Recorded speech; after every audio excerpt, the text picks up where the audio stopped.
Hello, this is a cow again. Got a little more progress done on here. Not quite done, but I've actually noticed a couple of snafus on here. I've got these building-like things. These are supposed to be glass to where people stand in here, have conversations, meetings, that sort of thing. But I had this stem down here. So, I mean, prospectively, this guy was in the same line as that building was. So the first plan I was trying to do was shoot it back a little bit. And I don't know how it is with other people. With me for the art I do, if there's a slight problem or a kind of even a glaring problem sometimes, I won't be able to notice it. I won't be able to see it until about a few hours or possibly the next day. Usually a few hours. So I'm gonna see, but I'd be a hypocrite if I didn't fix it and try to get a shortcut. And I added some more buildings because considering these guys are right here, the buildings have to be a lot higher. This one I thought was a little too short, too tall. It's not. It's really just the right height. It needs to be bigger, if anything. Added a few more details to these guys, but I love Transformers, but I'm actually getting a little tired on this page. I want to keep things interesting by bouncing around. I'm going to do a little bit on the last panel of our maniacal Megatron. And then I'm going to figure out how to put things into a montage or something. Because I really enjoy doing these videos, but it really does slow down the actual process of doing the pages. But, I mean, if there is some follow-through and people are interested, I'll find a way to record the whole thing. Maybe do it on twice speed or something like that. Meantime, here's Megatron. Now, I'm a little proud because when I was a kid, we didn't have YouTube or internet or anything like that.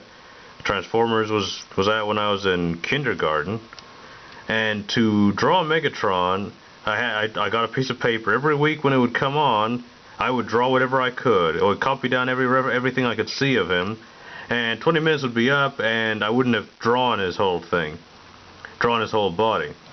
The next week would come and say, oh, I drew his head wrong on this side, or I drew that wrong on that side. And in a few months, I would actually have a reference to drawn picture of Megatron. Then there was the Betamax was out, and it's pretty much a VHS, but a little bit older. Yeah, that's right, I'm old. It's a little bit older, and the tapes were smaller, but Transformers tapes came out on Betamax. And you could freeze frame on these VHS devices, but it was very bad for the VHSs. So I'd freeze frame on Megatron or Optimus Prime because I wanted to that was my only source of a reference without drawing them once a week whenever the show came on. So my parents hated it because I was messing up the head of the VCR. They said I guess the system was getting messed up, and it really would kind of mess up the tape. So it wasn't a great option. We had like little books by this company called Ladybird that released Transformers, and I used those as a reference for a while. I was really excited when I saw them.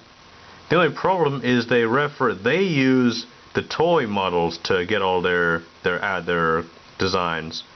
So you've got Optimus Prime with the long yellow eyes. You got Megatron with yellow eyes and the squiggly lines on his chest, which they're not bad as long as you keep his head the same. I can tolerate the squiggly lines on the chest. They don't really make much sense to me or have any meaning. But I don't mind them because I've seen IDW draw Megatron with the squiggly lines and the cartoon version of the head. That doesn't bother me. That looked fine. I just think, yeah, he should look like he did. This show was really my pinnacle reference of Megatron. So it was a little strange when I started reading the classic comic book after I got a little bit older and was able to get access to it. And Megatron's head, the helmet area, was all black. Now, that wasn't a deal breaker, because the shape was all the same. It was strange. I could get used to that. That wasn't a huge deal. I'm glad that the current companies, like, I'm talking about IDW a lot, but they do some really good Transformers work, and they got the rights to the classics, which I want to collect first before really even getting into the new stuff.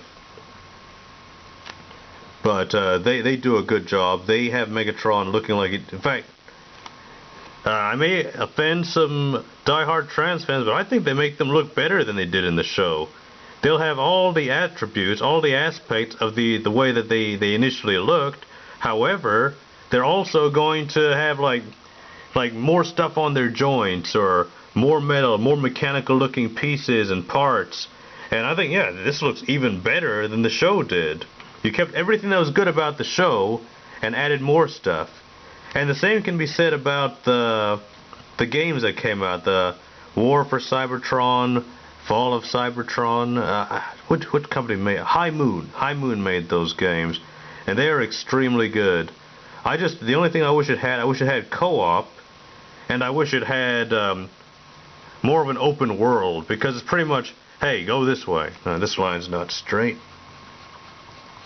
They tell you which way you go, and it's cool that you can transform anytime and kind of be creative in the way you fight the bad guys. But they also have another little cliche for video games: kill all the bad guys, then move on.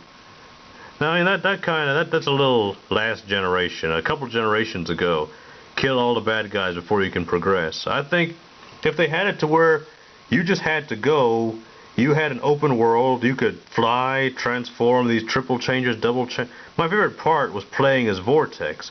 He's one of the Combaticons. He turns into a helicopter and a plane, and you just feel invincible playing with him. You fight a bunch of guys. Oh, these guys are actually stronger than me. Turn into a helicopter, fly back, shoot some rockets, transform back, get back on foot. He's probably my favorite character to play with. I like Starscream too. I actually like the flying Transformers. They could make it a really open world version of that. Kinda Arkham City meets Just Cause 2. And that would be... And if they add content to it... In fact, maybe I don't want them to make this game, because I'd never put the controller down. So maybe, yeah, don't make that game. Let us keep 9-to-5 jobs, or 8-to-5 jobs. Let us keep our hobbies. If we have significant others, let's be able to spend time with them and or our families, because if you make that game, a lot of people, I think Warcraft might go out of business if you make that game, because that's just too much power to have, and too much addictive quality. So I kind of would want them to make that. Man, don't let me get into game designing. I mean, I'm not the most innovative, because I'll be honest, when I was a kid, when I thought about let there be a Transformers game, when I was in middle school and the Sega Genesis came out, my mind was really small. I just thought about kind of a beat 'em up like Streets of Rage or Final Fight version of Transformers, where you beat people up, shoot guns, you turn into your vehicle to drive on to the next screen, kill everybody till you can move again, then you transform anytime you want, fight a boss, move. That was my vision. That was all I ever thought about. That's all I ever would have wanted in a Transformers game, and I would have been the happiest kid back then. They had about a 10-year, well, maybe 20-plus year dead spree on Transformers games, because that one on NES was, the two on NES were not especially good.